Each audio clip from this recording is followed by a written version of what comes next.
Rajkhowa sir আছিলে, তাৰপৰা ছফিকুল হক ডাঙৰীয়া আৰু বহুলা আমাৰ ডেকা চামৰ সকলোৱে তাৰমানে মিলি পেলাই মোক ৰাজনীতি জীৱনলৈ লৈ গ'ল। হয়, কংগ্ৰেছৰ পৰা আপুনি বিজেপিলৈ কিয় যাবলগীয়া হ'ল? তেওঁ কিছুমান সমস্যা প্ৰায় লগৰ সংবিলাকো ঠগে আৰু ঠগে বুলি ক'ব লাগিব। তাৰমানে মই নিজে মানুহজনী খুব সহজ হ'ল আৰু সকলোকে মই মিলিব পাৰোঁ। কোনো পাৰ্টি নাচাওঁ, ইলেকশ্যনৰ সময়তো মই পাৰ্টি নাচাওঁ। বিজেপি বা কংগ্ৰেছৰ AJP হওক, মই যিটো বিৰোধী দলৰ মই মানুহ লগ পাওঁ, প্ৰায় মানুহখিনি সকলোকে মাতোৱে নিজৰ ককাই ভাই নিচিনাকৈ কওঁ যে ভোটটো এবাৰ যেনেকৈ হ'লেও কিবা এটা সহায় কৰি দিব আৰু আপুনি নিদিলেও নাই, ঘৰখনৰ পৰিয়ালক পাৰভাগ দিবলৈ। পুৰা বিশ্বাস আছে নিজৰ বিশ্বাস আছে। আৰু জিকিব? জিকিম 100%? 100% জিকিম।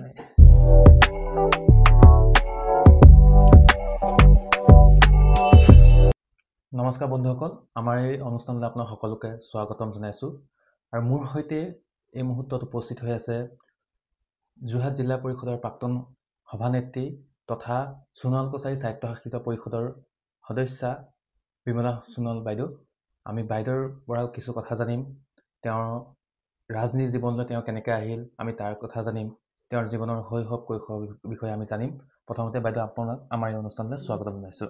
নমস্কাৰ বাইদেউ, আপোনাৰ লগত আমি কথা পাতিম যে আপোনাৰ জন্ম ক'ত হৈছিল আৰু আপোনাৰ শিক্ষা জীৱনৰ আৰম্ভণি ক'ৰ পৰা কৰিছিল আপুনি? মোৰ জন্ম এই গাঁওখনতে হৈছে আৰু শিক্ষা জীৱন বহুলা হাই ছেকেণ্ডেৰী। বহুলা হাই ছেকেণ্ডেৰী। এই গাঁওখনৰ নামটো আপোনাৰ? চিৰালি পথাৰ নৱম গাঁও। চিৰালি পথাৰ নৱম গাঁও। বাইদেউ, আপুনি এই ৰাজনীতিলৈ কেনেকৈ আহিল?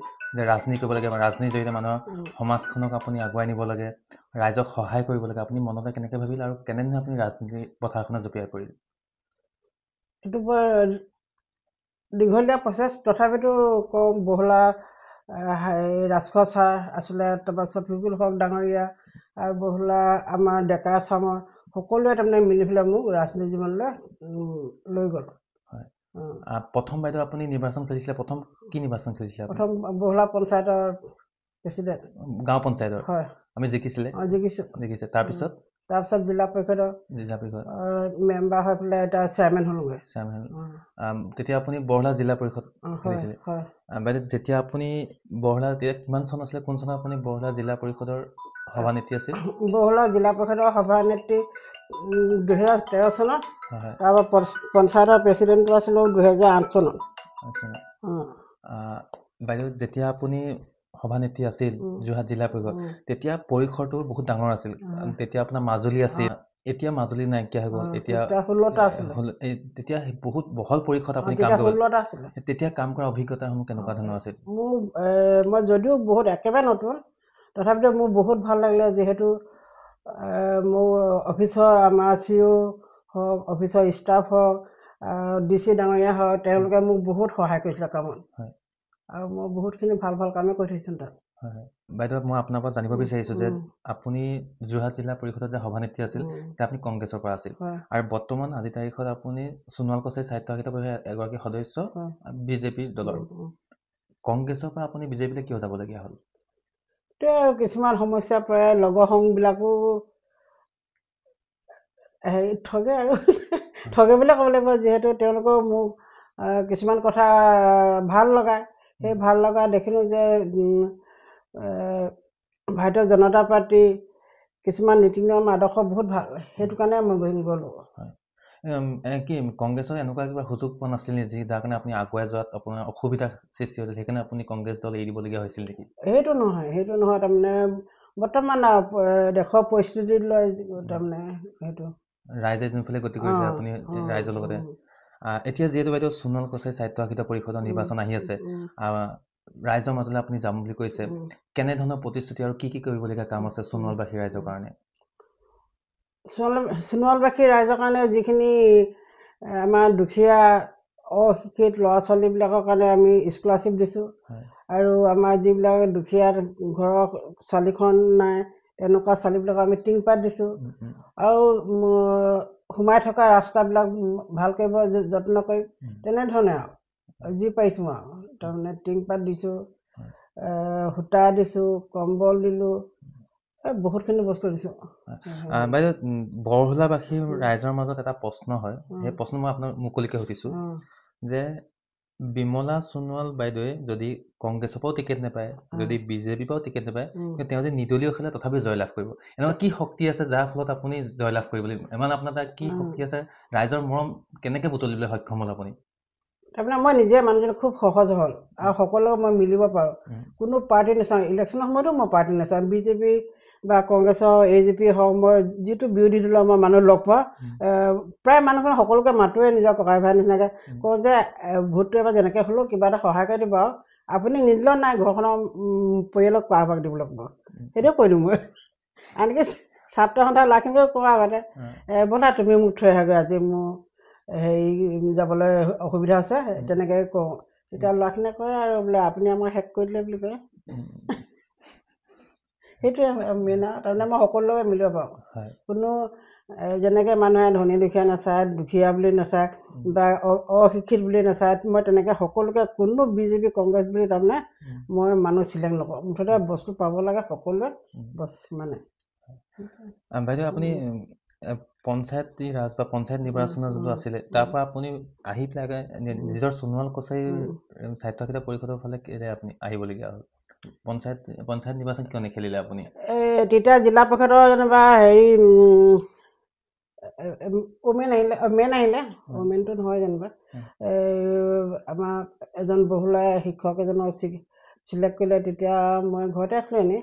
তেতিয়া চালোঁ যে আকৌ সোণোৱাল কছাৰী আহিলে যেতিয়া মোৰ নিজৰ পৰিষদখন চাবলৈ বহুত মন গ'ল, কেনেকুৱানো পৰিষদখন, আৰু সেই পৰিষদৰ মানুহবিলাক আহি প্ৰায় আমাৰ ঘৰত থাকেহি। তাৰমানে আগতে যোগাযোগ কৰে, ইয়াতে থাকেহি, বহুতখিনি পইচা চলাই আহে, চিনাকি হ'বলৈ আহে, তেনেকৈ ধৰণকে তাৰমানে মোৰ এটা হেঁপাহ থাকিলে। মই বাইদেউৰ পৰা আপোনাক জানিব বিচাৰিছোঁ যে প্ৰয়াত প্ৰাক্তন মুখ্যমন্ত্ৰী তৰুণ গগৈক আপুনি বহুত ওচৰৰ পৰা পাইছিল আৰু বহুতো উন্নয়নমূলক কামৰ কাৰণে আপুনি তেওঁৰ ওচৰত আপুনি বহুতবাৰ গৈছে। সেই সময়ৰ কিবা এনেকুৱা কিবা মনত আছে নে স্মৃতি, যোনটো আজিও আপোনাৰ মনত পেলায়? সেই তেনেকুৱা কিবা কথা মনত পৰে নেকি?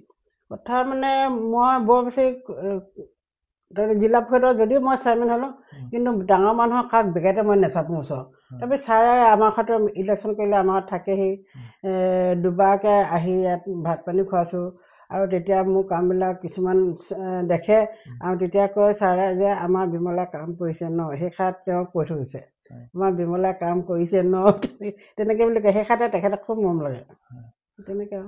আৰু বাইদেউ, যিহেতু আপুনি বৰহোলা অঞ্চলতে আপুনি সৰুৰ পৰা ডাঙৰ হ'ল, পঢ়া শুনা ইয়াৰ পৰাই কৰিলে, আৰু আপুনি বৰহোলাক লৈ আপুনি কি সপোন দেখে? বৰহোলা অঞ্চলক লৈ উন্নয়নৰ ক্ষেত্ৰত আপোনাৰ সপোন কি আছে?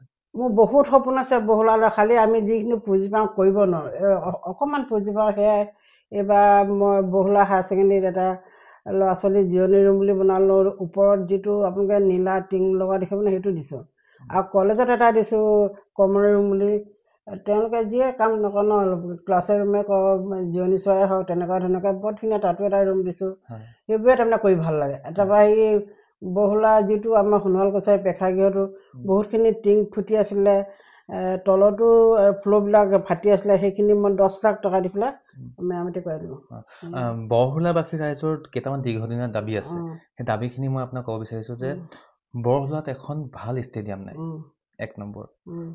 বৰহোলাবাসী ৰাইজৰ দীৰ্ঘদিনীয়া দাবী আছিলে বৰহোলাখন টাউন কমিটি বা মিউনিচিপালিটি বৰ্ড কৰিব লাগে, সেইটো আপোনাৰ আজিলৈকে হৈ নুঠিল।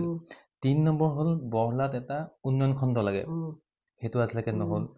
4 নম্বৰ হ'ল বৰহোলা খোৱা পানী এটা ডাঙৰ সমস্যা। এই সমস্যাসমূহ সমাধান কৰাৰ ক্ষেত্ৰত অনাগত দিনত আপোনাৰ কেনেকুৱা ধৰণৰ পদক্ষেপ থাকিব? সেইটোৱে আৰু এতিয়া আমাতকৈতো ডাঙৰ মানুহ MLA বিলাক আছে, সাংসদবিলাক আছে, বহুতখিনি নেতাও আছে, কিন্তু ইমানখিনি আমাৰ যিটো পুঁজি তাৰমানে আমাৰ এটা সোণোৱালৰ তাৰমানে জাতি এটা উন্নয়ন কৰিবৰ কাৰণেহে আমাক কিছুমান পইচা দিয়ে, সীমিত। সেইকাৰণে সেইবিলাক বহুত হেঁপাহ থাকিলেও কৰিবলৈ মোৰ অসুবিধা। তথাপিতো মই বৰহোলা ষ্টেডিয়ামখনৰ কাৰণে এটা ভাল ঘৰ বনাম বুলি মনতে কল্পনা কৰি আছোঁ। কল্পনাখিনি সিদ্ধি হয় নহয় এইটো ভগৱান জানে। যদি মই অহা 5 বছৰত যিকোনো হয়, মই তেতিয়া এটা গড়জনৰ খেলপথাৰখনত এটা আমাৰ খেলুৱৈসকল থাকিবৰ কাৰণে ঘৰ এটা বনাই দিম বুলি মনে মনে প্ৰতিজ্ঞা কৰি আছোঁ আৰু। ভাল চিন্তা, ধুনীয়া চিন্তা কৰিছে। আপোনাৰ এই সপোনবোৰ আপোনাৰ পূৰণ হওক তাই আমি কামনা কৰিছোঁ। লগতে বাইদেউ, বৰহোলাত সোণোৱাল কছাৰী ভোটাৰ কিমান আছে বৰহোলা সমষ্টিত?